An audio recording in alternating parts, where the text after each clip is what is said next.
Goleada do Palmeiras para cima do Bolívar na Libertadores, liderança do grupo, melhor campanha também. E os números do Palmeiras com Abel Ferreira na fase de grupos da Libertadores. Em 2021 foi o primeiro do seu grupo, foi o segundo na posição geral, teve o melhor ataque, não teve a melhor defesa e foi campeão. Em 2022, também primeiro do grupo, também posição geral primeiro. Sim para o melhor ataque, para a melhor defesa e não foi campeão. Neste ano, também ficou com a sua primeira posição no grupo. A campanha geral também é do Palmeiras. Com o melhor ataque, não teve a melhor defesa. Título, só mais lá para frente. Agora vem as oitavas. Vem para cá que a gente vai falar com o Vinícius Nicoletti. Vai chegar aqui também com mais informações deste Palmeiras, que segue na Libertadores com essa campanha aí, Nicoletti. Um beijo para você, seja bem-vindo.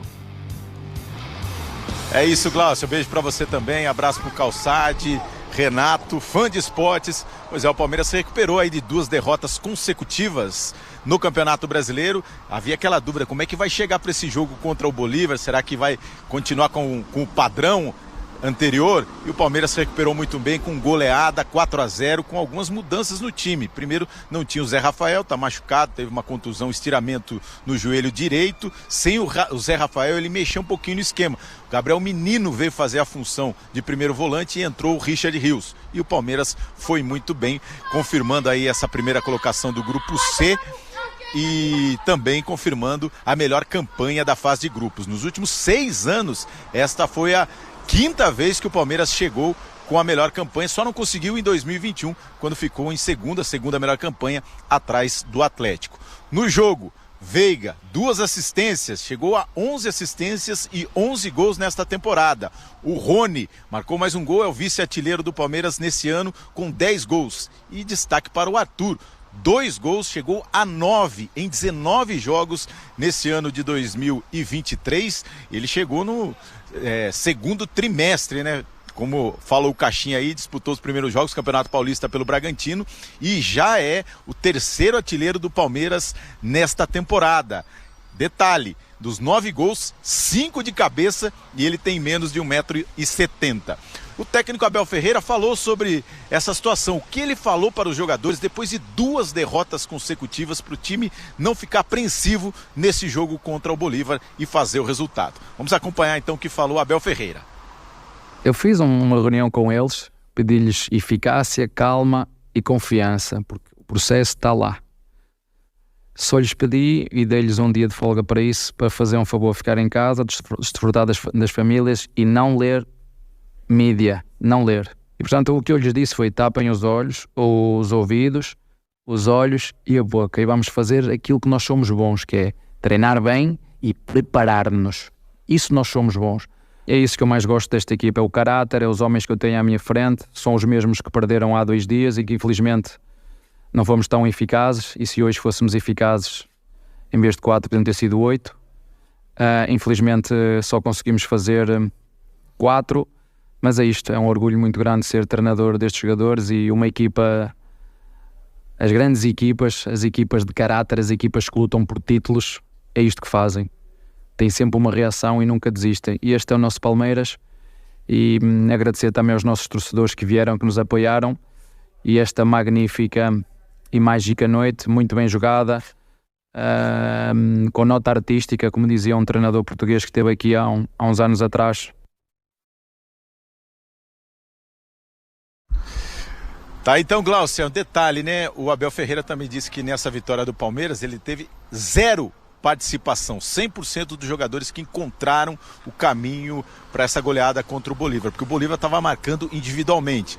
Mas na zona mista, o Rafael Veiga destacou também a participação do técnico, disse que o Abel mudou um pouquinho o posicionamento do Rafael Veiga, que estava sendo bem marcado, perseguido por um jogador do Bolívar, e aí o Palmeiras deslanchou, conseguiu fazer essa goleada e agora confirma aí a primeira colocação do grupo e também melhor campanha dessa fase da Conmebol Libertadores. Glaucio.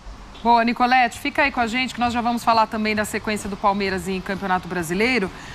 Mas, Calçade, ouvíamos aí o Abel nesse pós-jogo. Antes dessa partida com o Bolívar, se questionava até como os Palmeiras ia chegar pelo momento de 2 derrotas, algo que não costuma acontecer com tanta, né? Que loucura, né? Que loucura, nossa. Com tanta frequência, mas enfim, vai lá, joga bem, goleia, um adversário direto dentro do grupo, né? Brigavam inclusive pela liderança, o Bolívar também com uma boa campanha nessa Libertadores, mas nos chamou a atenção também ali da fala do Abel, que a gente conversava agora há pouco com o Caixinha, essa questão de também dar um descanso ao atleta, de também pensar nessa recuperação, e que talvez essa oscilação do Palmeiras nos últimos tempos também venha dessa sobrecarga e de toda a pressão, seja ela física ou mental. Nossa, tem um treinador que fala do mental o tempo todo, quem que é? Do Abel Ferreira. Mental, cabeça boa. Outro dia ele falou numa coletiva, acho que foi numa coletiva, ele se referia aos 10 últimos jogos do campeonato, a gente está no campeonato, em 10 últimos jogos, são os últimos 30 pontos em disputa.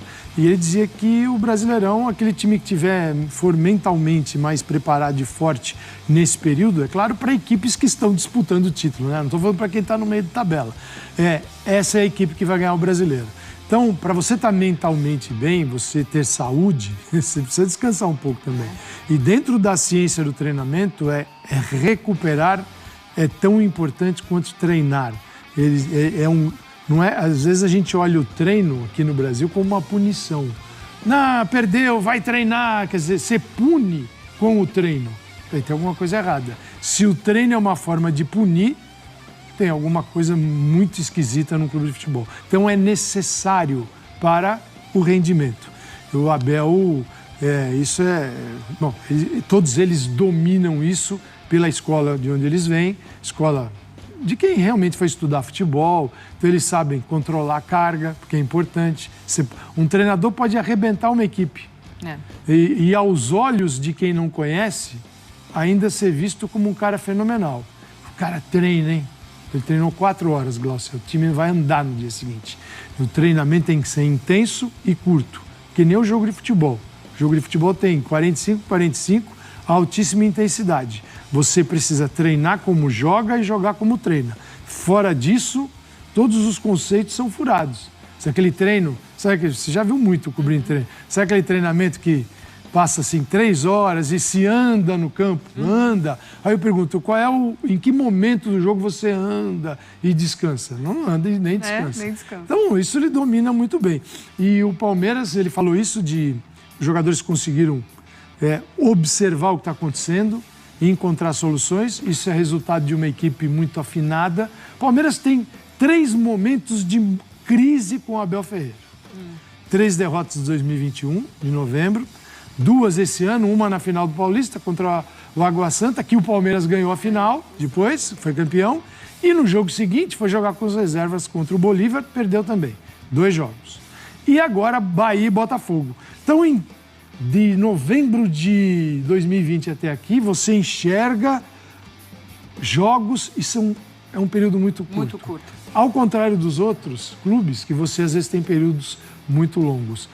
O jogador do Palmeiras sabe o que ele tem que fazer, sabe quando ele não faz, e é muito difícil encontrar alguém que não esteja a fim de fazer, porque sabe que o lugar no time pode custar uma vaga. Mas esse é o Palmeiras. Precisa de contratações? Claro que sim. Precisa. Mas não é a política do clube. Qual é a política do clube? É compensar pela ótima estrutura e o ótimo trabalho aquele golpe dos talões de cheque. Você fala, o que você precisa? 40 milhões, 20 milhões, 10 milhões. Não é o que o Palmeiras faz. Mas o Palmeiras é bicampeão da Libertadores, o Palmeiras é campeão da Copa do Brasil, o Palmeiras é campeão brasileiro e a torcida está protestando. Porque também está vendo todo mundo protestar, fala, eu também quero, pô. Quem que não queria uma crise dessa de 2 derrotas não tem seguidas motivo. e só isso? A questão de ingresso caro, respeito profundamente, não vou nem entrar. Eu acho que eles estão corretos. Agora, protestar porque a Leila comprou um avião com o dinheiro dela, aí é demais, né?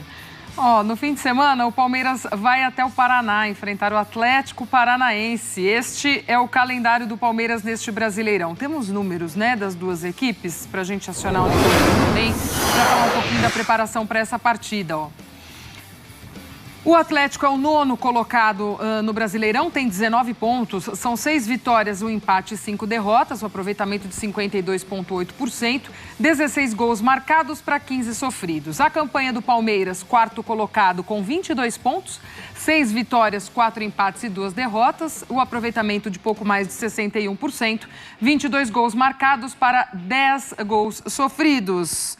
E aí, Nicolete, a preparação desse time do Abel agora, então, para mais uma rodada de Campeonato Brasileiro, tendo que se recuperar dentro do campeonato, né? Buscar uma reabilitação aí, depois dessa crise, como bem chamou o Calçade. Crise entre aspas, né?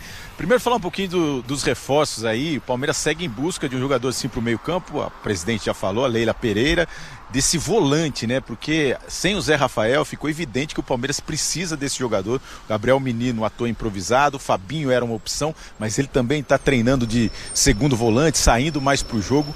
Inclusive na partida de ontem contra o Bolívar, o técnico Abel Ferreira improvisou o Naves, Kaique Naves, jogador da base que vem treinando como zagueiro aqui no time do Palmeiras. Mas quando ele soube que o Naves fez essa função na base, no sub-20 do time, ele utilizou o Naves e está treinando nessa função sem o Zé Rafael. Então pode ser uma opção para os próximos jogos aí do Palmeiras, o garoto jogando no meio campo nessa função de primeiro volante. Mas o Palmeiras segue de olho no mercado.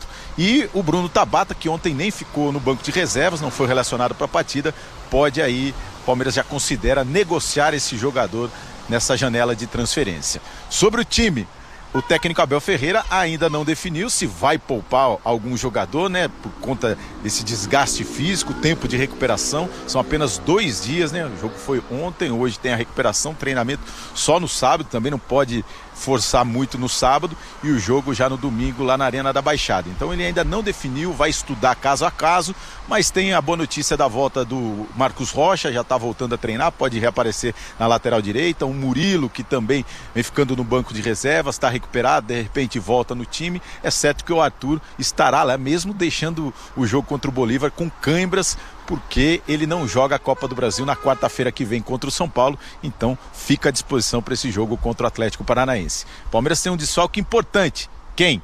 O técnico Abel Ferreira, que foi suspenso pelo STJD por tomar o celular do jornalista na zona mista do Mineirão no empate contra o Atlético lá em Belo Horizonte. Então ele está suspenso desse jogo contra o Atlético Paranaense e também o próximo contra o São Paulo pela Copa do Brasil, mas aí é porque ele foi expulso diante do Fortaleza na fase de oitavas de final. Então são 2 jogos sem o Abel Ferreira e a gente vai ver como o Palmeiras vai se virar e tentar essa recuperação no Campeonato Brasileiro depois de 2 derrotas consecutivas. Glaucio.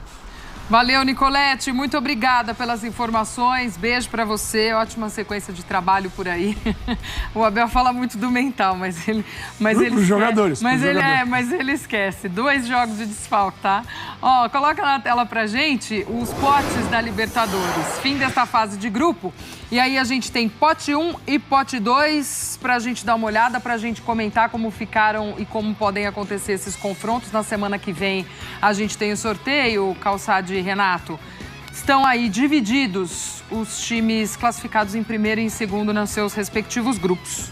Sorteio aí vale por um jogo, porque dependendo de quem cair na tua frente, você pode dar tchau aí, adeus para Libertadores, ou já se imaginar, né, na etapa seguinte. Mas a ESPN 4 transmite ao vivo semana que vem, fica ligado aqui na nossa programação, tem todos os detalhes. A gente tá vendo a quarta-feira, pertinho da 1h. Tem no Star Plus também. Esquenta a marmita, já assiste. Não, e Star Plus, cara, você vai ali na hora do almoço. Na hora do almoço. Aquela fácil. tensão pra ver quem que o teu time Mas assim, olhando ali, se a gente poder até colocar a tela de novo, muita gente, vamos ser do pote 1, é muito melhor, melhor. Mas assim, decidir em casa. Tirando o Deportivo Pereira ali de uma maneira geral... Todo mundo de olho no Deportivo Pereira. Todo mundo tá querendo o Pereirão. Todo mundo de olho no Pereirão. Todo mundo de olho no Pereirão, Pereira, mas vem. só vai pra um. Só falta o Pereira mandar ver. Então, presente de Deus. Não, porque você pode ter, assim, clássicos, você pode ter um Boca e River. Você pode ter Palmeiras e Flamengo. Flamengo e Fluminense. Flamengo e Fluminense. Já pensou? Bom, o que aparecer aí... Aqui, ó lá, vamos lá. Chegou, um Racing você queria, tá aí. Olha aí, ó. Aqui, Pode ter meu... muita coisa. eu vou falar uma coisa. Do pote 2, ó, o Deportivo Pereira, mais tranquilo. O Bolívar tem a altitude, mas assim, não é... O Atlético Nacional o jogo de... rolou uma treta lá com os jogadores, com o Autuori, não sabe nem se o Autuori fica. Eu fiz o último